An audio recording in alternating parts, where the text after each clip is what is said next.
নমস্কার বন্ধুরা, সবাই কেমন আছেন? আশা করি সবাই ভালো আছেন। এই যে সকাল সকাল দুজন স্কুলে যাবে, দুজনকে একটু তেল মাখিয়ে চুলটা বেঁধে দিলাম, দিয়ে টিফিন রেডি করে দুজনকে খাইয়ে দিয়ে স্কুলে পাঠিয়ে দিলাম। আমাদের বাড়িতে একটা আম গাছ ছিল, আম গাছটা পোকা লেগে গেছিলো। তারপর আমার হাজব্যান্ড ভোরবেলা কাজে যাওয়ার সময় দেখছে যে আম গাছটা ভেঙে ইলেকট্রিকের তারের উপর পড়েছে। ও আবার ভোরবেলা সেই ভোর 5টার সময় আবার সেই গাছ কেটে পরিষ্কার করে রেখে তারপর গেছে। এই যে একটা মা মনসা গাছ হয়েছে, কত বড় দেখুন। অ্যালোভেরা গাছ হয়েছে একটা, বসিয়েছি 2-3 বছর ধরে হচ্ছিল না, এবছর হয়েছে কিন্তু পাতাটা বড্ড সরু। আমার ভাগনার কাছে থেকে একটা বড় গাছ আনবো ভেবেছিলাম, তো অনেক তাড়াতাড়ি চলে এসেছি তো আর আনা হয়ে ওঠেনি। এই যে আমার স্কুলটা দেখুন ছাদে থেকে দেখা যায়, তাই দুজনে একা একা চলে গেছে।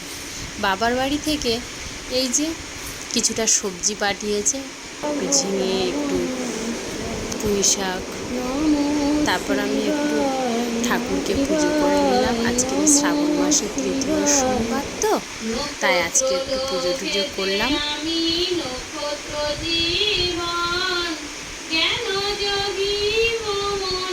আপনারা কারা ব্রত কথা করে পুজো দেন?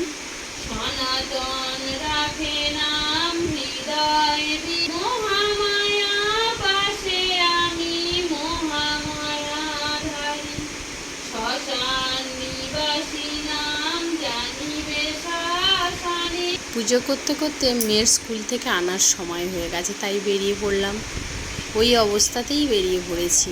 এই যে স্কুলের সামনে চলে এসেছি, ছুটি হয়ে গেছে, মেয়েকে নিয়ে চলে আসলাম।